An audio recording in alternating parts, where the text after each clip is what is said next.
Bonnie सास बहू की रसोई। रतनपुर गांव में दीक्षा अपने माता पिता के साथ रहती थी।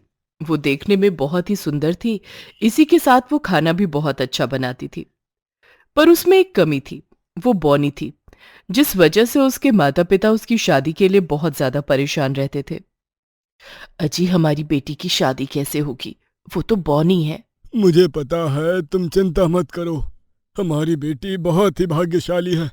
जब से वो पैदा हुई है तब से उसने हमारे घर को सोने का बना दिया है। पता है, पर उसके नसीब का क्या?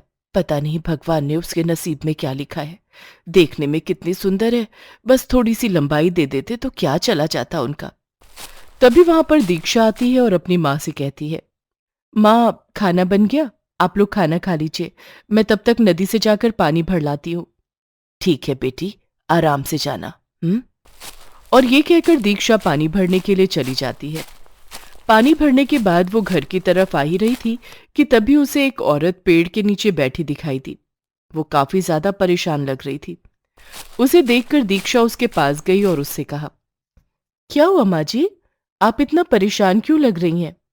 दीक्षा को जब सुशीला ने देखा तो मानो उसकी सारी परेशानी दूर हो गई हो, और फिर उसने दीक्षा से कहा, मैं जिस वजह से परेशान थी वो मुझे मिल गई है। तुम्हारा घर कहाँ है बेटी? मुझे अपने घर ले चलो। इसके बाद वो उसे अपने घर ले आती है। घर आने के बाद सुशीला ने उसके माता पिता से कहा, मैं आपकी बेटी का हाथ मांगने आई हूँ, क्या आप मुझे अपनी बेटी बहू के रूप में देंगे? ये ये तो हमारी बड़ी खुशनसीबी है। वैसे आपको तो पता ही है, हमारी बेटी बॉनी है। हाँ मुझे पता है, इसीलिए तो शादी कर रही हूँ, क्योंकि मेरा बेटा भी थोड़ा लंबाई में कम है। इसके बाद सुशीला अपने बेटे रमन की शादी दीक्षा से कर देती है। पर रमन दीक्षा को पसंद नहीं करता था, क्योंकि वो चाहता था कि उसकी शादी लंबी बहू से हो। शादी होने के बाद उसने दीक्षा से कहा, तुम मेरी पसंद की नहीं हो, तुम मेरी माँ की पसंद की हो। इस वजह से मैं तुम्हें अपनी पत्नी के हक नहीं दे सकता। ये सुनकर दीक्षा काफी दुखी हुई, पर उसने रमन से कुछ नहीं कहा। अगले दिन दीक्षा जल्दी उठकर रसोई में चली जाती है और खाना बनाने की तैयारी करने लगती है, पर उसका हाथ सामान तक पहुंच ही नहीं रहा था। तभी उसकी ननद गौतमी वहां आई और उसने कहा, बॉनी भाभी, आप वहां नहीं पहुंच पाओगी, तो तुम ही जरा मेरी मदद कर दो, तुम ही वो सामान उतार कर दे दो। नहीं, मुझे नहीं करनी आपकी मदद, इस तरह मैं आपको क्या क्या देती रहूंगी, मैं तो यहां से जा रही हूं। और ये कहकर गौतमी वहां से चली गई। तभी वहां सुशीला आई और उसने दीक्षा से कहा, अरे बहू, तुम इतने ऊंचे से सामान नहीं उतार पाओगी, रुको, अभी मैं तुम्हें इसका जुगाड़ बताती हूँ। और ये कहकर वो एक कुर्सी लाती है और उससे कहती है, तुम इस पर खड़ी हो जाओ तो तुम सामान आसानी से उतार लोगी। ये सुनकर दीक्षा बहुत खुश हुई, क्योंकि सुशीला की भी लंबाई ज्यादा नहीं थी, जिस वजह से वो इसी कुर्सी का इस्तेमाल किया करती थी। जब दीक्षा खाना बनाकर लाती है तो रमन खाना खाने से मना कर देता है। मुझे नहीं खाना इस बॉनी के हाथ का खाना। मैंने माँ से कहा था कि मेरी शादी लंबी लड़की से करना, पर उन्होंने इस बॉनी को लाकर मेरे गले में बांध दिया। अरे बेटा, ये तो तेरी ही लंबाई की है। अरे तो क्या हुआ, मैं कितने पैसे वाला हूँ, मुझ पर बहुत सारी लड़कियां मरती हैं। अरे वो तुझ पर नहीं बल्कि तेरे पैसों पर मरती हैं। पिताजी, आप कुछ समझाइए ना माँ को। मैं क्या बोलूं, मैं तो खुद ही तेरी माँ से परेशान हूँ। मुझे कौन सी तेरी माँ पसंद थी? ये सुनकर सुशीला को भी काफी बुरा लगा, पर उसने कुछ नहीं कहा। धीरे धीरे समय गुजर रहा था। उन दोनों सास बहू की काफी अच्छी बनने लगी थी। एक दिन की बात है, दीक्षा रसोई में काम कर रही होती है। तभी उसे सुशीला के चिल्लाने की आवाज आई, अरे करम चले, ये तूने क्या किया? दूसरी शादी क्यों कर लाया? क्योंकि मुझे वो बॉनी पसंद नहीं है, इसी वजह से। पर पहली पत्नी के होने के बाद दूसरी शादी कैसे हो सकती है? मुझे पता है, इसीलिए मैंने तलाक के पेपर तैयार करवा लिए हैं। कल वकील आकर तलाक के पेपर दे जाएगा और आप उस पर दीक्षा के साइन करवा लेना। इसके बाद वो अपनी नई पत्नी रेखा के साथ कमरे में चला जाता है। रेखा देखने में बहुत ही सुंदर और लंबी थी। उसने शादी रमन से नहीं बल्कि उसके पैसों से की थी, क्योंकि वो बहुत ही लालची थी। ये देखकर दीक्षा बहुत ज्यादा दुखी हुई और जोर जोर से रोने लगी। अब मेरा क्या होगा माँ जी, मैं क्या करूंगी? अरे बहू, तू रो मत, जब तक मैं हूं तब तक तुझे चिंता करने की कोई जरूरत नहीं है। मैं इसे अच्छा सबक सिखाऊंगी। अगले दिन वकील आकर तलाक के पेपर दे जाता है, पर दीक्षा उन पर साइन करने से मना कर देती है, जिससे रमन को गुस्सा आ जाता है और वो उसे घर से निकलने की धमकी देता है। तो सुशीला ने उससे कहा, अगर ये इस घर से जाएगी तो मैं भी इस घर से चली जाऊंगी। ठीक है, चले जाइए, मुझे आपसे कोई मतलब नहीं है। वैसे भी आपकी वजह से ये सब हुआ है। ये सुनकर सुशीला को काफी बुरा लगा। तभी वहां पर सुशीला का पति सुरेश आया और उसने सुशीला से कहा, हाँ, मेरा बेटा एकदम ठीक कह रहा है, तुम यहाँ से चली जाओ। तुम दोनों की इस घर में कोई जगह नहीं है। मैं भी दूसरी शादी कर लूंगा। वैसे भी मैं तुम्हारे साथ अब नहीं रह सकता हूँ। ये सुनकर वो दोनों बहुत दुखी हुई और घर से निकल आई। घर से निकल आने के बाद सुशीला काफी ज्यादा परेशान हुई। अब हम लोग कहाँ जाएंगे, क्या करेंगे? आप चिंता मत कीजिए माँ जी, आपको तो पता ही है मुझे कितना अच्छा खाना बनाना आता है, तो मैं एक ढाबा खोल लेती हूँ। पर तुम्हारे पास पैसे कहाँ से आए? आप उसकी चिंता मत कीजिए, मैं अपने जेवर बेच दूंगी। इसके बाद दीक्षा और सुशीला ने जो भी जेवर पहने हुए होते हैं उन्हें बेचकर एक ढाबा खोल लेती हैं। जब लोग उनके यहाँ का खाना खाते हैं तो दीक्षा की तारीफ करते नहीं थकते हैं। अरे वाह माँ जी, आपकी बहू के हाथ का खाना तो बड़ा ही लाजवाब है। भले ही ये बौनी है, पर इसके हाथों में तो जादू है। हाँ हाँ, मुझे पता है मेरी बहू बहुत ही अच्छा खाना बनाती है। इसके बाद उन दोनों का ढाबा बहुत अच्छा चलने लगता है और वो लोग उसे बहुत बड़ा कर लेते हैं। वहीं दूसरी तरफ रमन की नई पत्नी रेखा उसके साथ बहुत बुरा व्यवहार करती थी। और एक दिन की बात है, जब रमन खाना खाने के लिए बैठा तो रेखा ने खाना नहीं बनाया। इस पर रमन ने उससे कहा, अरे रेखा, तुमने खाना क्यों नहीं बनाया? मैं क्या तुम्हें नौकरानी दिख रही हूं? मैंने तुमसे शादी इसलिए नहीं की कि मैं खाना बनाऊं। जाओ होटल से ले आओ जाकर। ये तुम क्या कह रही हो? सही कह रही हूं। मैं क्या तुम्हें पागल दिखती हूं जो बौने से शादी करूंगी? मैंने तो तुम्हारे पैसों से शादी की है। ये सुनकर रमन को काफी ज्यादा दुख हुआ और उसने अपने पिता सुरेश से कहा, पिताजी, आप शादी नहीं कर रहे हैं? आप कब करेंगे शादी? अरे कर ही लूंगा शादी। वैसे बहुत तेज भूख लगी है, अभी तक खाना नहीं बना। नहीं, रेखा ने तो अभी तक खाना नहीं बनाया है। अब हम लोग क्या करेंगे? मुझे क्या पता, मैं तो होटल पर जाकर खा लेता हूँ। और ये कहकर सुरेश वहां से चला गया। धीरे धीरे दिन गुजर रहे थे और एक दिन की बात है, रेखा धोखे से सारी प्रॉपर्टी अपने नाम करवा लेती है और वो अपने ससुर और अपने पति को धक्के देकर घर से बाहर निकाल देती है, जिसकी वजह से रमन काफी ज्यादा दुखी हुआ। पिताजी, अब हम लोग कहाँ जाएंगे? चल, मैं तुझे बताता हूँ कहाँ चलना है। इसके बाद सुरेश उसे ढाबे पर लाता है। जब वो अपनी पत्नी और माँ को देखता है तो हैरान होकर अपने पिता से कहता है, अरे पिताजी, ये तो मेरी पत्नी और माँ का ढाबा है। हाँ, मुझे पता है, इसीलिए मैं तुझे यहाँ लाया हूँ। जब वो दोनों रमन को देखती हैं तो बहुत ज्यादा खुश हो जाती हैं। इसके बाद रमन अपनी पत्नी और माँ से माफी मांगता है मुझे माफ कर दो, मुझसे भूल हो गई। और इसके बाद उसने उन्हें सारी बात बताई। इस पर सुरेश ने कहा, अरे उसने जिस पेपर पर साइन करवाए हैं वो नकली थे, क्योंकि मुझे पता था, इसीलिए मैंने पहले ही पेपर बदल दिए। अच्छा, तो अब मुझे समझ में आया, इसीलिए आपने शादी नहीं की। हाँ बेटा, क्योंकि तेरे पिता और मैंने ये पहले ही प्लान बना लिया था। मुझे पता था कि तू दीक्षा को कभी भी नहीं अपनाएगा। इसी वजह से हम लोगों ने ये सब किया, जिससे तुझे पता लग जाए कि सुंदरता लंबाई में नहीं बल्कि दिल में होती है। ये सुनकर रमन बहुत खुश हुआ और इसके बाद वो लोग घर आ जाते हैं और रेखा को घर से बाहर निकाल देते हैं। और अब वो सभी बहुत ज्यादा खुश थे। वहीं अब दीक्षा भी बहुत खुश थी कि उसे उसका पति वापस मिल गया। एक गांव में शीतल अपने पिता के साथ रहती थी। उसके पिता बहुत ज्यादा गरीब थे, जिस वजह से उनकी आर्थिक स्थिति बहुत खराब थी। वहीं शीतल बहुत ज्यादा धार्मिक थी, जिस वजह से वो बहुत ज्यादा पूजा पाठ करती थी। उसे देखकर उसके पिता बहुत खुश हुआ करते थे। एक दिन की बात है, शीतल मंदिर जा रही होती है, तभी रास्ते में उसे सुरेश मिलता है। सुरेश सेठ रामचंद्र का बेटा था। जब उसने शीतल को देखा तो उससे कहा, कहाँ जा रही हो? मंदिर जा रही हूँ, आप बताइए। वैसे तुम देखने में बहुत सुंदर हो, क्या तुम मुझसे शादी करोगी? शादी की बात सुनकर शीतल काफी ज्यादा हैरान हुई कि एकदम से कोई शादी की बात कैसे कर सकता है। इस पर सुरेश ने कहा, देखो, मुझे पता है तुम्हें काफ़ी हैरानी हुई है कि मैंने तुम्हें एकदम से शादी का प्रस्ताव दे दिया, पर मेरी यही आदत है, मुझे जो चीज़ पसंद आ जाती है तो मैं उससे डायरेक्ट ही कह देता हूँ। वैसे आप करते क्या हैं? मैं शहर में काम करता हूँ।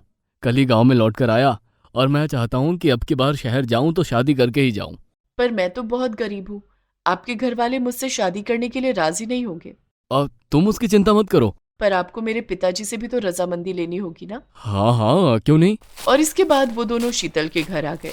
घर आने के बाद शीतल ने अपने पिता रामू से कहा, पिताजी देखिए कौन आया है। रामू ने जब सुरेश को देखा तो उससे, अरे, तुम तो सेठ रामचंद्र के बेटे हो ना? हाँ हाँ, आपने बिल्कुल ठीक समझा। पर बेटा, तुम्हारा यहाँ कैसे आना हुआ?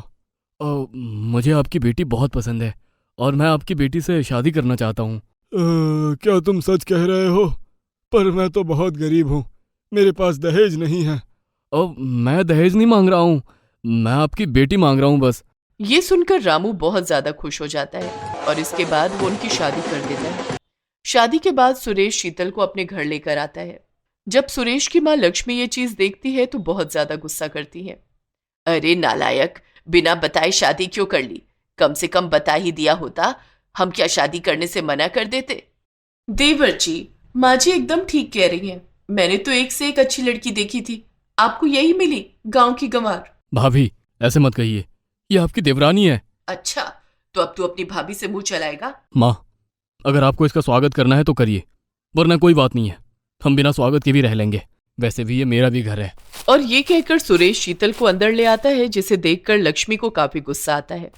वहीं दूसरी तरफ मीना बहुत ज्यादा खुश होती है, क्योंकि वो बहुत ज्यादा मॉडर्न जमाने की थी, जिस वजह से उसे घर का काम करना बिल्कुल भी पसंद नहीं था।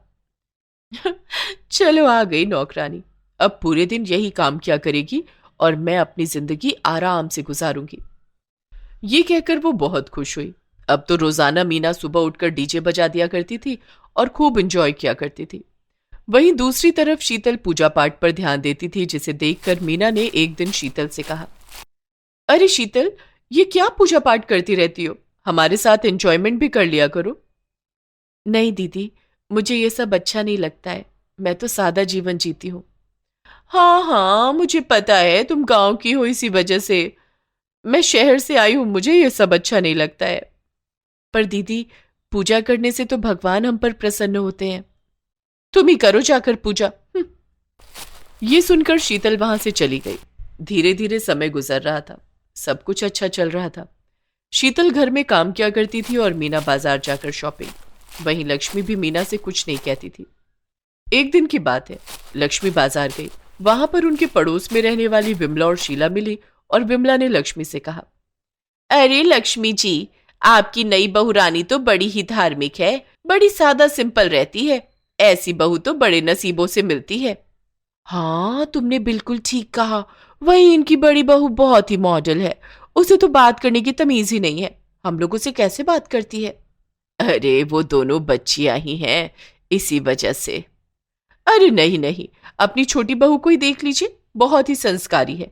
भले ही सादा सिंपल रहती है, पर उसमें किसी चीज की कमी नहीं है। ये सुनकर लक्ष्मी को काफी हैरानी हुई और वो घर आ गई। घर आने पर मीना ने उससे कहा, क्या लाई हो मेरे लिए सासू माँ? चलिए, मैंने आपके लिए पिज्जा मंगवाया है, वो खा लेते हैं।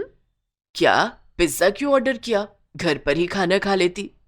अरे माँ जी, क्या आप भी पुराने जमाने की बातें कर रही हो? एक ही बहन जी कम है क्या? चले डांस करते हैं। शर्म नहीं आती इस तरह कहते हुए? अरे शर्म किस बात की, आप मेरी सासू माँ हैं, तो आपके साथ तो डांस करना बनता है। तभी वहां पर सेठ रामचंद्र आ जाते हैं। उन्हें देखकर मीना ने कहा, अरे ससुर जी, चलिए डांस करते हैं। क्या पागल हो गई है? मैं सेठ रामचंद्र हूँ, अपने ससुर से ऐसे बात करते हैं? अरे ससुर जी, कैसी बातें कर रहे हैं? क्या हो गया आप लोग को? हमें तो कुछ नहीं हुआ है, तू बता, तुझे क्या हो गया है? जब से नई बहू आई है तब से तू पागल हो गई है। ये सुनकर मीना को काफी हैरानी हुई। उसे तो समझ में ही नहीं आ रहा था कि आखिर उसने ऐसा क्या कह दिया था कि उसके सास ससुर गुस्सा हो रहे थे। और वो दोनों वहां से चले जाते हैं। उन दोनों के जाने के बाद मीना फिर से मस्ती करने लगती है। उसे इस तरह मस्ती करते देखकर शीतल को काफी हैरानी होती है। धीरे धीरे दिन गुजर रहे थे। एक दिन की बात है, सेठ रामचंद्र अपनी कार से कहीं जा रहे होते हैं। तभी अचानक रास्ते में उनका एक्सीडेंट हो जाता है, जिस वजह से उनके एक पैर में चोट आती है और वो घर पर चारपाई पकड़कर लेट जाते हैं। हे भगवान, ये क्या हो गया मेरे पति को? किसकी नजर लग गई? अरे माँ जी, क्यों रो रही हैं? बस छोटी सी तो चोट आई है। हे भगवान, इस मंदबुद्धि को कौन बताए, पता नहीं इसे क्या हो गया। माँ जी, आप चिंता मत कीजिए, भगवान सब कुछ सही कर देंगे। क्या सही करेंगे? तुम ऐसे ही बोरियत बकती रहो। ऐसी बात नहीं है, देखना पिताजी बहुत जल्दी ठीक हो जाएंगे। मैं रोजाना घर में पूजा और आरती किया करूंगी। और इसके बाद शीतल उसी दिन से घर में भजन कीर्तन करना शुरू कर देती है। उसे ऐसा करता देखकर मीना काफी ज्यादा बोर होती है और अपनी सास से कहती है, देखिए ना माँ जी, ये क्या कर रही है, इसे समझाइए ना। अरे थोड़ी तो शर्म कर ले, ये पूजा पाठ कर रही है जिससे तेरे ससुर जल्दी ठीक हो जाए। तुझे तो कुछ करना नहीं है। हाँ हाँ करूंगी, क्यों नहीं करूंगी। अभी देखो डीजे बजाती हूँ जिससे पिताजी एकदम नाचने लगेंगे। ये सुनकर लक्ष्मी अपना सिर पकड़ लेती है। वहीं दूसरी तरफ शीतल मन लगाकर पूजा पाठ करती थी। और एक दिन की बात है, फुरसेठ रामचंद्र को प्रसाद देने गई। पिताजी, ये लीजिए प्रसाद, आप इससे जल्दी सही हो जाएंगे। अरे मुझे इसकी जरूरत नहीं है। जिस घर में तेरी जैसी बहू हो वो तो बहुत जल्द सही हो ही जाएगा।